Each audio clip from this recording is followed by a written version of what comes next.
The sensor officer's voice cracked. Contact report. Object inbound at velocity. Impossible. Grand Strategist Vera Shar did not move from her place at the center of the command dais. Around her, officers bent over their stations, their polished black armor reflecting the pale blue light of the holomap. Define impossible, she said. Her words carried no urgency, only a sharpened edge that demanded precision. The officer swallowed. Its transit speed exceeds fleet-rated maximum by a factor of 2. No ID, no transponder, no signal, no origin. It entered our grid without clearance. No registry trace. Murmurs rippled across the deck. The Empire prided itself on total surveillance. Every freighter, warship, even the smallest courier bore an identity signature. The archive spanned 10,000 years of conquest. Nothing moved unseen. Except this. Vera leaned forward, reptilian eyes narrowing. Then it should not exist. And if it does? She let the words hang before finishing with the finality of a blade sliding home. We will erase it. The chamber fell silent. The officers straightened, their fear replaced with ritual obedience. She studied the projection. A single red marker crawled across the void, silent, indifferent, faster than the hunters gathering in its path. Her mind moved with ruthless clarity. An unregistered craft outrunning Imperial design was not simply a ship. It was a crack in the foundation of power itself. Mobilize the nearest sector fleets. Lock vectors. I will take personal command. The order was given. The hunt had begun. Half a galaxy away, the crew of the UNS Resolute felt none of the Empire's terror, only the deep, vibrating hum of their ship's heart. Commander Elias Cade stood at the forward viewport, arms folded across his chest, watching the streaking blur of space. The stars elongated into brilliant threads, pulled and warped by the experimental drive. For centuries, humanity had whispered about breaking free of the old jump limits. Now, for the first time, they had done it. How's she holding? Elias asked without turning. Chief Engineer Rana Valen answered from her console, voice steady but edged with tension. Stable at current output, but we're stretching her. The core wasn't meant for extended runs yet. Noted. He finally glanced back at her, catching the flicker of sweat across her temple. Keep her alive. That's all that matters. The bridge carried the weight Empire declared impossible. Shh. On the Imperial flagship Dominator, Vera received the first situational updates. Fleets were vectoring in, squadrons deploying, formation grids tightening. Her sub-commanders argued for patience, observation, analysis. She dismissed them with aye of her clawed hand. The moment you observe a threat, you reduce it. The Empire cannot afford mystery. But strategist, one captain protested, to commit fleets without knowing its nature. Silence! Vera snapped. Knowledge follows control, not the other way around. Bring it down, then dissect the wreckage. The officer bowed his head. Orders rippled outward, systems ignited, war machines moved. The galaxy bent to the strategist's command. Yet in the cold edges of her mind, a sliver of unease lingered.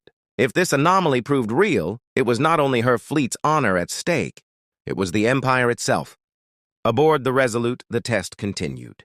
The ship hummed, vibrating with each skip, each flash of bending space. Crew members strapped themselves tighter, riding the unstable waves of history. Elias walked the length of the bridge, his boots echoing softly.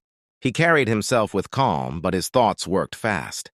In the command hall of the Dominator, a comms officer called out, "Contact established! Object on intercept course within grid 37. Target confirms trajectory." Vera's crest lifted slightly, the predator's instinct rising. She felt the weight of destiny pressing down on her shoulders. This moment would echo across the Empire. A phantom with no name had dared to pierce their dominion. She would end it herself. Her voice cut the air. "Lock formations. Prepare interdiction. When it enters our jaws, close them. No wreckage left adrift. I want nothing but compliance or ash." The fleet roared to life. Dozens of capital ships aligning in precise, calculated patterns. Their confidence stemmed from centuries of dominance. But in the deep silence of her mind, Vera wondered, what kind of being builds something that defies the laws the Empire had written into its very bones? The Resolute skimmed through space like a knife through water. Unaware of the trap tightening ahead, Elias watched the streams of light, his reflection caught in the viewport glass. 34 years had shaped him into a soldier of sharp focus. But beneath it lay something older, a distinctly human streak, the refusal to kneel. He turned to his crew. We knew the risk before we launched. We knew they'd come. When the Empire moves, it moves to a race. But we're still here. We're moving faster than they can think. That's our weapon. That's what keeps us alive. His words steadied them. Not empty encouragement, but fact. Humanity had always survived, not because they were stronger, but because they were impossible to predict. For a long moment, the hum of the drive filled the silence. Then Elias gave the only order that mattered. Maintain course. That's the point! Let them think we'll run wide. We'll cut straight between their teeth. The crew exchanged glances.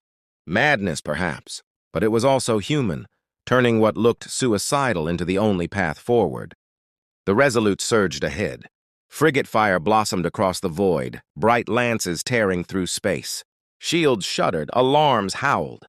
The ship trembled but held. Now, Elias snapped. Rana slammed the command.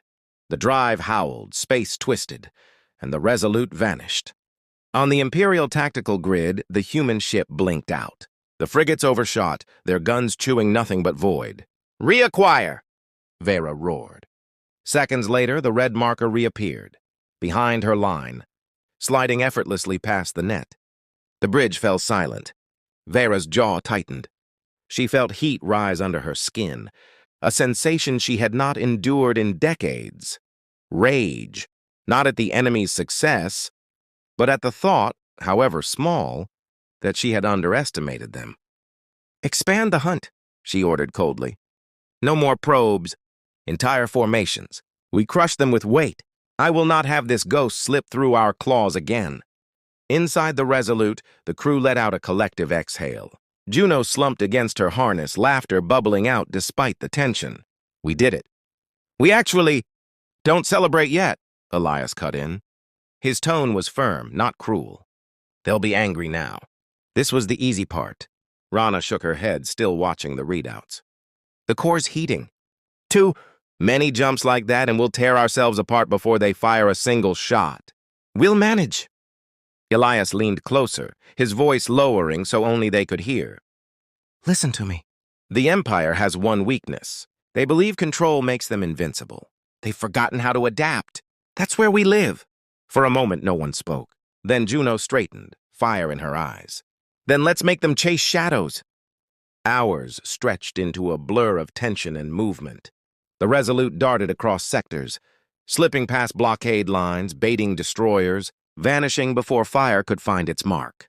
Each jump strained the drive, each maneuver carving deeper lines of exhaustion into the crew. But they endured. In contrast, the Empire's fleets moved like machines, precise, relentless but predictable.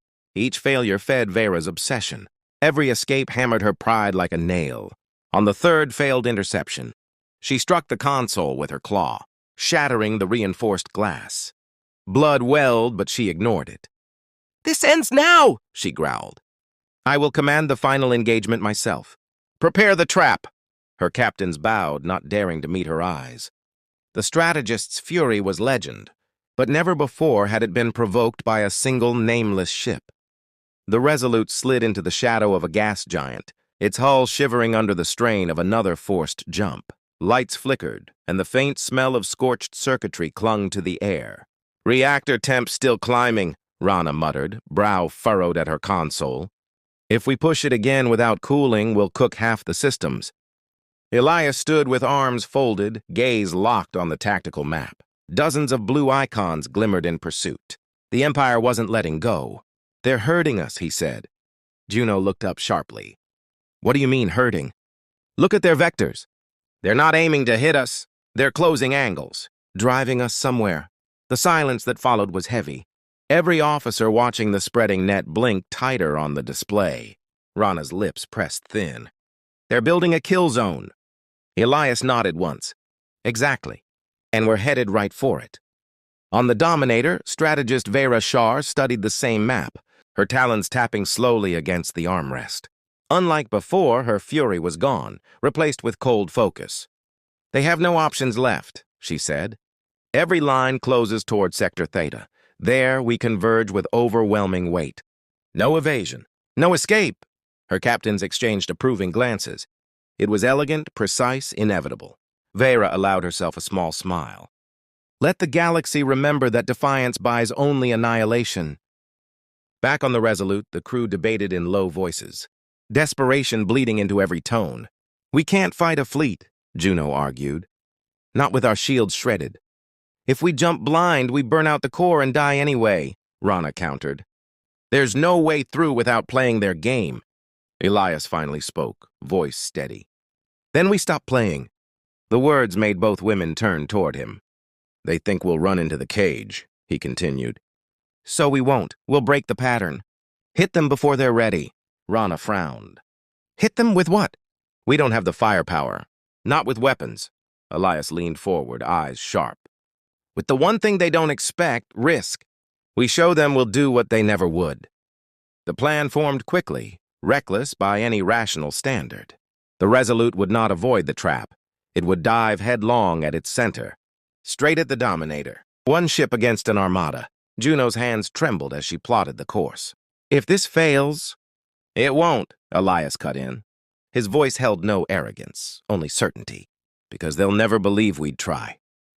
Hours later, the trap closed. From her command throne, Vera watched the red marker approach. The lone ship entered the designated sector exactly as predicted. Around it, hundreds of Imperial warships held position, engines humming, weapons primed.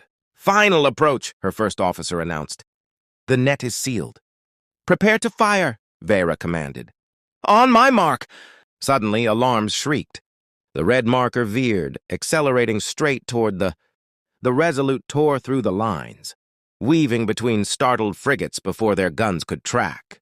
Lances of plasma lit the void, but the human ship danced through the storm, shields flickering under brutal strain. They're insane! One Imperial officer shouted. No, Vera whispered, claws digging into the console. They're human. Inside the Resolute, the bridge shook violently, sparks raining as energy blasts scraped the hull. Forward shields collapsing, Rana shouted. Hold course, Elias barked. The Dominator loomed ahead, vast and terrible, its surface bristling with weapons. Compared to it, the Resolute was an insect hurtling toward a mountain. Range 10,000 clicks, Juno called, voice tight with adrenaline. Elias gripped the railing. Rana, ready the pulse. Her eyes widened. The pulse will fry half our own systems. Then we fight half dead. Do it. Rana's fingers flew across the board, arming the experimental burst hidden deep in the Resolute's systems. It wasn't a weapon in the traditional sense, more a desperate tool. A gravitational spike, unstable and unpredictable, dangerous even to themselves. The Resolute drifted through the dark, its hull scorched and torn. Power flickered across compartments. Emergency lights bathing corridors in red glow. The ship felt less like a vessel of war and more like a wounded survivor crawling back from the edge. Elias stood on the bridge with one hand braced on the railing, surveying the aftermath. Smoke hung in the air, the stench of burned insulation sharp in his lungs. His uniform was streaked with grime, one sleeve torn, but his voice remained steady. Report. Rana wiped blood from her temple and scrolled through failing readouts. Reactor stable, but the drive's dead. Shields are gone. Hull integrity, 70% if you don't count the breaches. Juno coughed lightly into her sleeve before speaking. Weapons are down to a handful of rail cannons and one torpedo tube. We couldn't fight a corvette, much less a fleet. A grim silence followed. Everyone knew what hung in the void beyond. The Empire's ships regrouping. Shaken but alive. Elias exhaled slowly. We bought time. That's all we needed. On the Dominator, Vera Shar stared at the tactical display. The human vessel, broken but unbowed, drifted beyond immediate firing range. Her officers whispered in disbelief. How could one ship survive? The trap meant to erase it? They fight without sense, one captain muttered. They should already be wreckage. They are wreckage, Vera said coldly. But still they move. She leaned forward, claws tapping against the steel console. Transmit across the sector. Every ship will converge. I want the humans dragged back in chains. Yet even as she gave the order, a thought gnawed at her. Chains might not hold creatures like these. Elias turned toward the comms console. Open a channel. Broadcast on Imperial command frequencies. Make sure they hear us. Juno's eyes widened. You want to announce ourselves? They'll track the origin immediately. They already know where we are, Elias replied. But they don't know who we are. Time to change that. The comms unit sparked as Juno routed power through damaged circuits. A faint hum filled the air. Elias stepped forward, shoulders squared, and spoke with deliberate clarity. This is Commander Elias Cade of the United Nations ship Resolute. To the Empire, we are not your subjects. We are not your experiment. We are humanity, and we are free. The message cut through static, riding on every Imperial relay it touched. On the Dominator, Vera froze as the words echoed across the bridge. Not garbled signals, not alien growls, clear, defiant speech. The humans were no longer ghosts. They had given themselves a name, a voice. Her officers shifted uneasily. The Empire had fought countless wars, but always against enemies who bent eventually. This was different. These were beings who spat in the face of inevitability. Vera's jaw clenched. Record that transmission. Archive it in the war annals. Strategist, her first.